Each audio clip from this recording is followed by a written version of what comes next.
TopMedTalk. Hello and welcome to TopMedTalk. I'm Desiree Chappell, your host today, and I'm joined by my co-host, Professor Michael Grocott, in from the UK. Mike, it is wonderful to see you. Desiree, it's a delight to be here. Great to be in Denver for this combined meetings of these of the IARS, the AUA, and SOCCA. That's right. It is their annual meeting.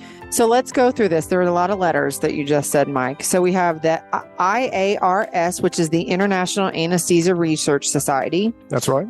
We have AUA, the Association of the University Anesthesiologists, and we have SOCCA, SOCCA, the Society of Critical Care Anesthesiologists. Clear round. Perfect. We got it this time, didn't we? Well, Mike, we just got here. We just got on the ground this morning, and gosh, we've already been busy, haven't we?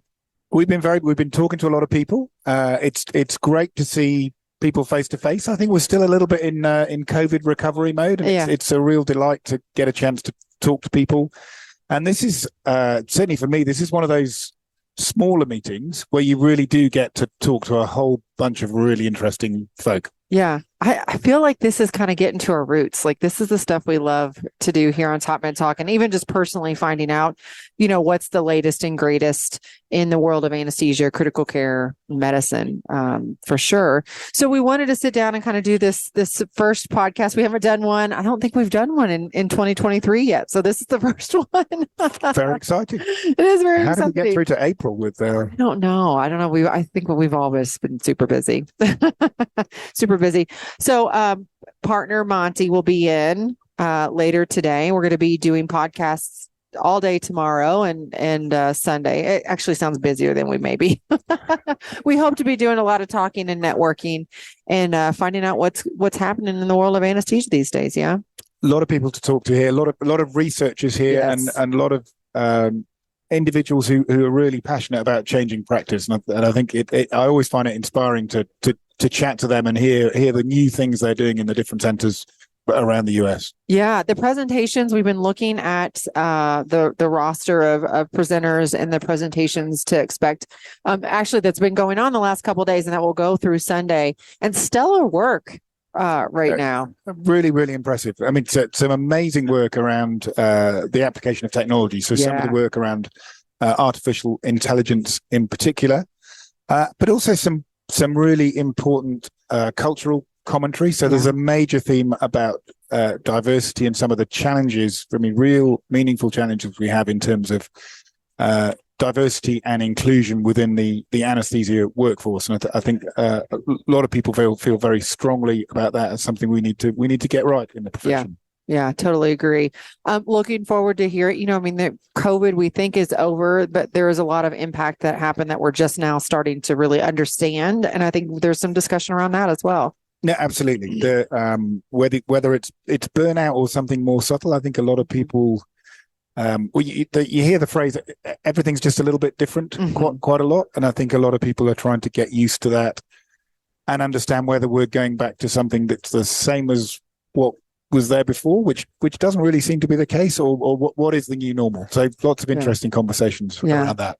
And then lastly, Mike, you mentioned AI, but what's interesting here, even being in this exhibit hall and talking to some of the folks that we have been in academia and in research, some of the newer technology coming out and the, things we weren't able to get into in the last several years that really is starting to come out as potential game changers for us in the world of anesthesia and critical care. Yep.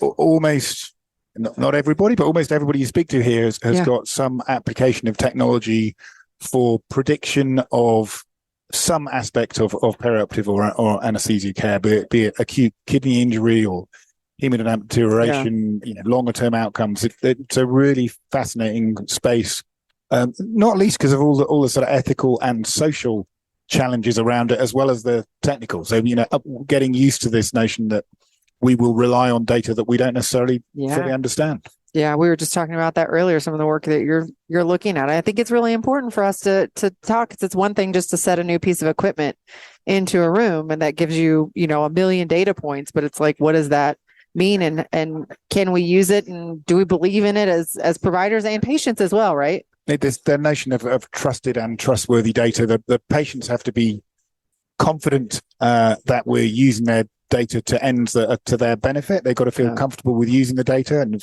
a lot of issues around confidentiality. And at the same time, you can talk to patients and they go, I can't believe you haven't been doing this already. Why are you not using my data to look after me better? Exactly. Yeah.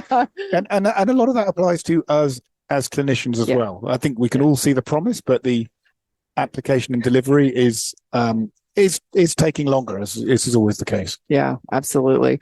Well, we have a presentation. Actually, I say we. So some of the work that I've been doing with North Star and Rick Dutton at USAP, Josh Lumley, our Chief Quality Officer at North Star, some work around hypotension. We're going to be presenting that tomorrow. So that's very exciting. Really looking forward to that. For us to talk about intraoperative hypotension, what it kind of looks like in a non-academic setting. And it's further to some discussions we're going to record tomorrow on the podcast, further conversations we had at ASA around the work that we're doing looking forward. So it's going to be a great meeting.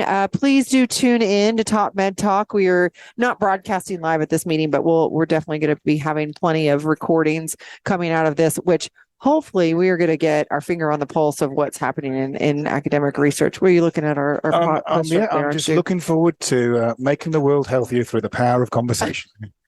It's on the banner. It is on the banner. I think that was actually from you, Mike. So we want to change the world with what we do. We're trying conversation by conversation. We're not trying to change the world. We're trying to make them healthier. TopMedTalk. All right. Well, guys, thanks so much for listening to TopMedTalk. You can find us on your podcaster of choice. We are also on YouTube. Please do check us out there. We are hoping to do a little bit more video and more of our podcast there. And hopefully you're going to hear some good voices over this weekend. So cheers to everybody. Thanks for listening. Bye.